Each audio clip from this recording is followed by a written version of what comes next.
Hi friends, welcome to డిజి సేవ pay. ఈరోజు వీడియోలో నేను మీకు మీరు ఎప్పుడైనా సరే డిఎంటీ చేసుంటే, అంటే డొమెస్టిక్ మనీ ట్రాన్స్ఫర్ చేసుంటే ట్రాన్సాక్షన్ ఫెయిల్ అవుతుంది. ఓకే, ఫెయిల్ అయినప్పుడు అమౌంట్ రీఫండ్ రావాలి, కానీ అమౌంట్ రీఫండ్ రావాలి. మీరు రిపోర్ట్ చెక్ చేసుకుంటారు. రిపోర్ట్ చెక్ చేసుకున్నప్పుడు రీఫండ్ పెండింగ్ అని ఉంటుంది. ఓకే, రీఫండ్ పెండింగ్ అని ఉన్నప్పుడు మీ మొబైల్కి ఒక ఓటీపీ కూడా వస్తుంది. ఓకే, ఆ ఓటీపీ ఎంటర్ చేస్తేనే మీరు ఆ రీఫండెడ్ అమౌంట్ అన్నది మళ్ళీ మీ వాలెట్లో రిఫ్లెక్ట్ అయ్యేది.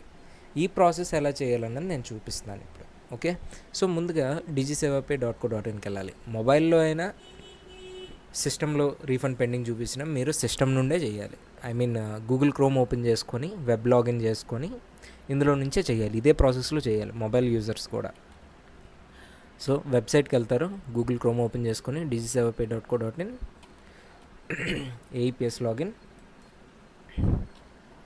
ఏఈపిఎస్ లాగిన్కి వెళ్ళాక proceed to new login, user ID password ఇచ్చి లాగిన్ చేసుకోండి. లాగిన్ చేసుకున్న దాని తర్వాత డాష్ బోర్డ్ ఇది కదా, ఇక్కడ చూడండి వాలెట్ 1లో 314 రూపాయలు ఉన్నాయి.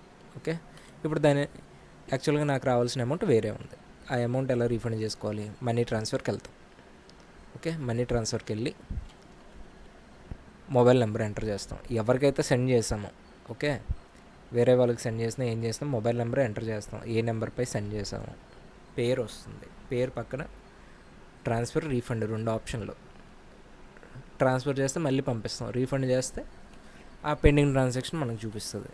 ఓకే, రీఫండ్ కొట్టినప్పుడు లోడ్ అవుతుంది. ఇక్కడ చూడండి ఐడి, ఎంత అమౌంట్, స్టేటస్, ఇవి account number, bank IFSC code, ఇవన్నీ లిస్ట్ చూపిస్తుంది. లాస్ట్లో రీఫండ్ అన్న ఆప్షన్ చూపిస్తుంది. ఈ రీఫండ్ క్లిక్ చేస్తారు. క్లిక్ చేసిన దాని తర్వాత లోడ్ అవుతుంది.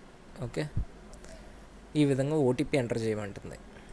మీకు వచ్చిన ఓటీపీ అయితే ఎంటర్ చేయండి. రాలేదు అంటే ఇక్కడ క్లిక్ హియర్ అనే ఆప్షన్ ఉంది కదా, క్లిక్ హియర్ మీద క్లిక్ చేయండి.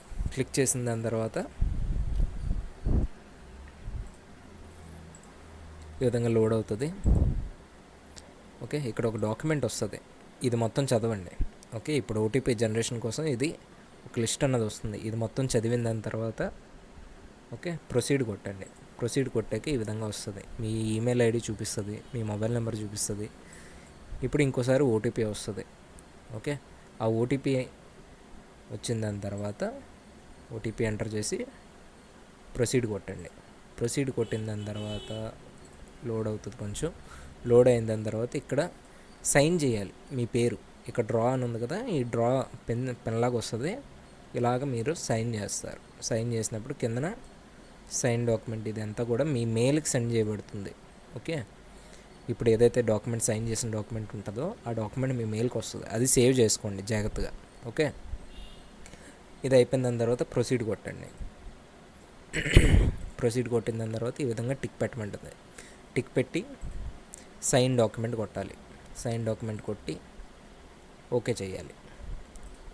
ఓకే చేసాక ఇక్కడ ఇంకా రాలేదే, ఓకే అమౌంట్ రీఫండ్ అవ్వాలి. సో ఇక్కడ మళ్ళీ ఇంకోసారి క్లిక్ చేయండి, వాలెట్ రీలోడ్ అవుతుంది.